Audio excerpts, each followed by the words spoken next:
کرنے کے لیے آتے ہیں، دل زندہ ہو جائے تاکہ دین پہ چل سکے۔ دل کے زندہ ہونے کی 3 علامتیں ہیں، دل زندہ ہے یا مردہ ہے، اس کی 3 نشانیاں۔ عبداللہ بن مسعود فرماتے ہیں کہ اترک قلبک عند 3 مواطن، 3 جگہ پر اپنے دل کا امتحان لو، 3 جگہ پر اپنے دل کا امتحان لو۔ اور میرے بھائیوں، حشر میں جو فیصلہ ہوگا اس دل کی زندگی اور موت کا ہوگا، یاد رکھیں۔ فرمایا 3 جگہوں پہ دل کو تلاش کرو۔ عند سماع القرآن، قرآن کو جب تم سنو، پڑھتے ہوئے سنو یا کسی سے سنو۔ آدمی قرآن پڑھتا ہے تو سنتا ہے نا، کسی سے سنتا ہے۔ یہاں دیکھو اپنے دل کو ٹٹولو، قرآن پڑھ رہا ہے، دل لگ رہا ہے یا دل گھبرا رہا ہے؟ وفی مجالس الذکر، جہاں اللہ کی بات ہو رہی ہو وہاں دل کو دیکھو، دل لگتا ہے یا نہیں لگتا؟ وفی اوقات الخلوہ، جب تم تنہائی میں ہو تو دیکھو دل اللہ کی محبت میں اور آخرت کی غور و فکر میں چلتا ہے یا دل دنیا کے اور دنیا کے وساوس کا شکار ہوتا ہے۔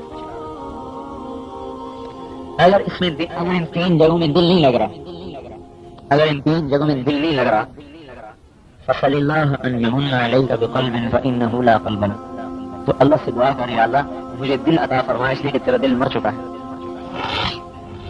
اور کوئی حکومت زبردستی اس سے دین کا کام اور اس کو دین پھٹوا نہیں کر سکتی، یہ مرا ہوا ہے، نظر آتا ہے کیا ہے؟ قرآن پاک کی آیت ذہن سے نکل گئی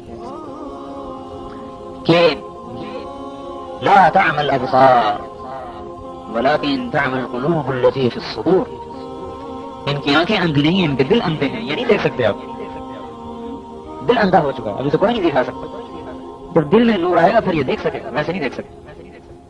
اب قرآن پڑھتے ہوئے سوچو بھائی، مجھے جو خیال آتا ہے کہ اگر میں چائے نہ پیوں تو میرے سر میں درد ہوتا ہے، یعنی چائے کی طلب مجھے محسوس ہوتا ہے، اور اگر قرآن پاک کی تلاوت کسی دن چھوٹ جائے تو کبھی پرواہ نہیں ہوتی کہ قرآن پاک نہیں پڑھا۔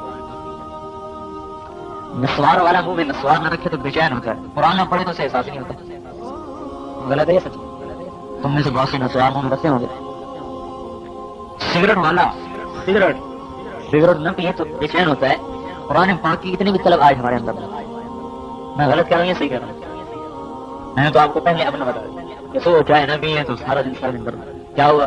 مولوی صاحب ابھی چائے نہیں ملی، لیکن مولوی صاحب اگر قرآن شریف کا سپارہ ایک دن نہ پڑھے تو اس کو پرواہ نہیں کہ میری تلاوت چھوڑ، اللہ کی قسم کھا کے کرو، ایسے کوئی توازن نہیں کرنا۔ تو مطلب ہوا کہ ہمیں قرآن کی مطلب ایک چائے کی پیالی کے برابر کی پیالی ہے نا، اور تو اور چائے پی لے، مطلب کی نہ ملے تو بھی کہتا ہے چائے نہیں پیا بھائی، اور بنائے میں مطلب کی نہیں، اور قرآن پاک کی تلاوت چھوٹ جائے احساس ہی کوئی نہیں۔ تو معلوم ہوا کہ ہمارا دل قرآن میں نہیں لگتا۔ جن کا دل قرآن میں لگتا تھا حضرت عثمان رضی اللہ تعالیٰ عنہ بطر کی ایک رکعت میں عشاء کے بعد پڑھے ہوتے اللہ اکبر الف لام سے شروع کر کے والناس کو رکوع کرتے تھے، پورا قرآن ایک رکعت میں پڑھا جاتا ہے۔ یہاں مطلب دل زندہ ہے۔ اور ہمیں تو صبح کی نماز پڑھنی مشکل ہوتی ہے، مولوی صاحب جانا رکعت لمبی کر دیتا ہے کہ نہیں، مشکل ہے تو میرا ہی ہے۔ تو معلوم ہے کہ ہمارے دل مر چکے ہیں، دل زندہ نہیں۔ اور حضور صلی اللہ علیہ وسلم نے عبداللہ بن مسعود سے کہا عبداللہ مجھے قرآن سناؤ، میں آپ کو سنوں، حالانکہ آپ پر نازل ہوا کہ نہیں، میرا جی چاہتا ہے میں قرآن سنوں۔ آپ عبداللہ پڑھنا شروع کیا، آپ سننے لگے۔ جب فكيف إذا جئنا من كل أمة بشهيد وجئنا بك على هؤلاء شهيدا، یہاں پر جب آپ پہنچے عبداللہ آنکھ اٹھا کے دیکھا تو آپ کی آنکھوں سے آنسو جاری رو رہے تھے، یعنی تو ہمارے دل قرآن میں لگتے ہیں، معلوم ہے کہ دل ماشاء اللہ اسے زندہ کرنے کی ضرورت ہے۔ کہ چائے کی پیالی اتنی بھی طلب نہیں رہی قرآن پڑھنے کی، حالانکہ اللہ کی کتاب وفی مجالس الذکر اللہ تعالیٰ کی بات چل رہی ہو اور قرآن اور حدیث کی بات چل رہی ہو، اس وقت اس مجلس میں بیٹھ کر تیرا دل لگتا ہے یا گھبراتا ہے؟ اگر دل گھبراتا ہے اور ویسی مجلس لمبی ہوئی تو پریشان ہوتا ہے تو معلوم ہو کہ دل مرا ہوا ہے، زندہ نہیں۔ ایک ہمارا ساتھی کہا تھا تو رات 12 بجے تک دکان کھلی رہتی، معلوم ہوا کہ دل دنیا کے لیے تو زندہ ہے، آخرت کے لیے مر چکا ہے۔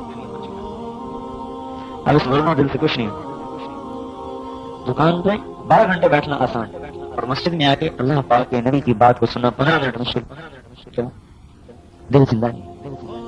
حدیث کی کتاب ہم پڑھتے ہیں تعلیم، حضور کہہ رہے ہیں آدھا گھنٹہ ہر مسجد میں کتاب پڑھو، ہر جگہ یہ شکایت آ رہی کہ لوگ نہیں بیٹھتے، کیا کریں آدھا گھنٹہ کیسے پڑھیں، لوگ نہیں بیٹھتے، معلوم ہے کہ دل بھر چکا ہے۔ 12 گھنٹے دکان پہ بیٹھ سکتا ہے، آدھا گھنٹہ حضور کی بات نہیں سن سکتا،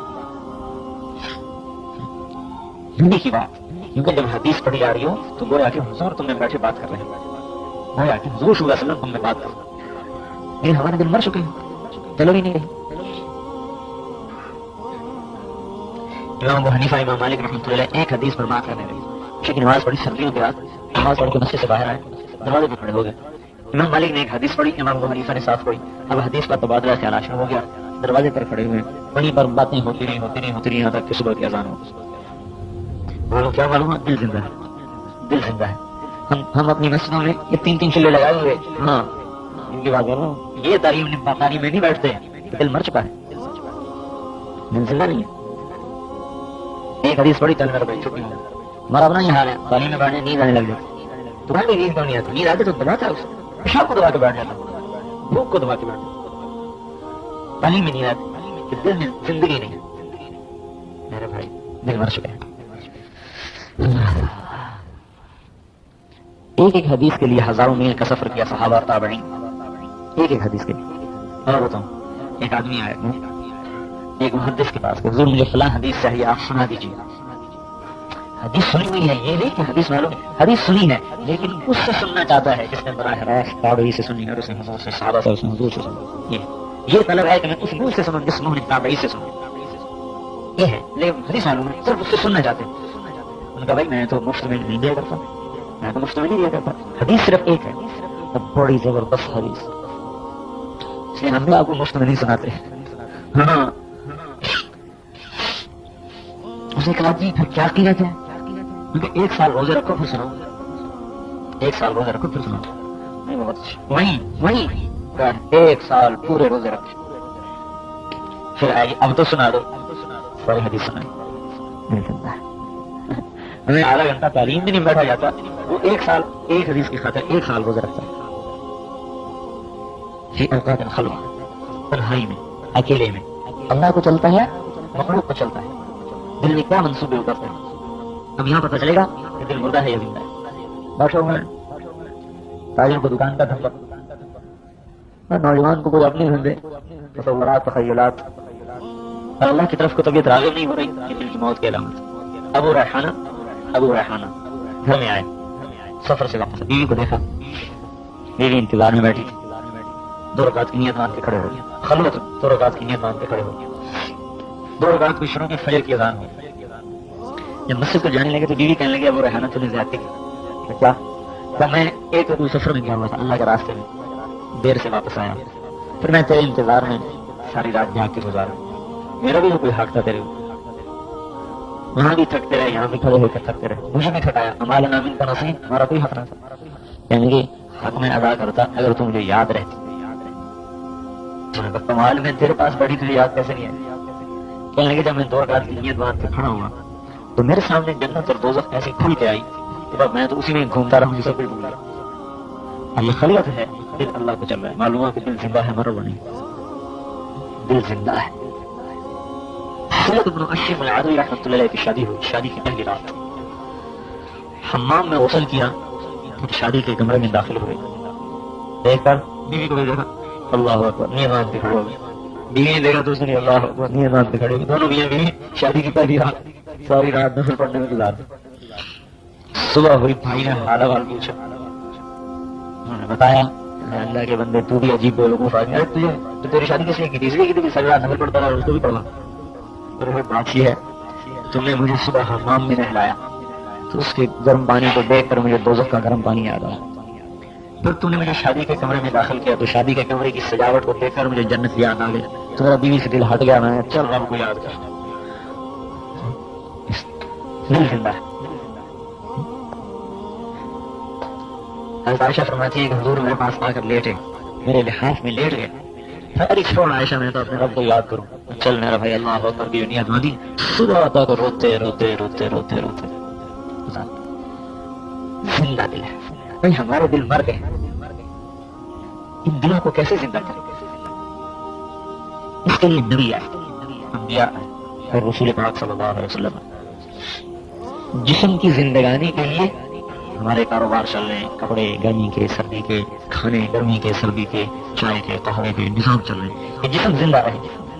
دل زندہ رہنے کے لیے ان چیزوں کی ضرورت نہیں ہے، یہ تو جسم کو باقی رکھے. میری مراد دل کی زندگانی سے ایمانی زندگی ہونا. دل تو میرا بھی زندہ ہے، آپ نے درد کر رہا ہے، جب یہ ٹھنڈا ہوگا تو ہم بھی ٹھنڈے ہو جائیں گے. وہ الگ ہے دل کا زندہ ہونا. ایک دل کا زندہ ہونا ہے ایمانی کے اعتبار سے، کہ دل ایمانی زندگی گزار رہا ہے، یہ دل مر چکا ہے، وہ آج ہمارے مرے ہوئے. تو دلوں کو زندہ کرنے کے لیے حضور پاک صلی اللہ علیہ وسلم دعوت کی محنت لے کر آئے، اور 4 اعمال ہیں جب ان کو ہم کریں گے تو دل زندہ ہوگا. 4 کام: دعوت، تعلیم، ذکر اور عبادت. ان اعمال سے دل زندہ ہوگا. اگر وہ ایک چلہ ان اعمال کو کریں گے تو اس کے برابر زندگی اس میں آئے گی. 4 مہینے ان اعمال کو کریں گے تو اس کے برابر زندگی آئے گی. اور اگر مہینے میں 3 دن ان اعمال کو کریں گے تو اس کے برابر اس میں جان پڑے گی. اور روزانہ ان 4 عملوں کو کریں گے تو روزانہ دل میں طاقت آتی جائے گی، طاقت آتی جائے گی، طاقت آتی جائے گی. ابھرتا جائے گا، نکھرتا جائے گا، چمکتا جائے گا، دمکتا جائے گا. اور پھر ایمان پر نور اس کے اندر سے نکل کر اللہ کی قسم کفر کی ظلمتوں کو توڑتا ہوا ساری کائنات کی ہدایت کا ذریعہ بن جائے گا. پھر آپ کے چلنے سے ہدایت پھیلے گی، آپ کو دیکھ کر لوگوں کو ہدایت آئے گی.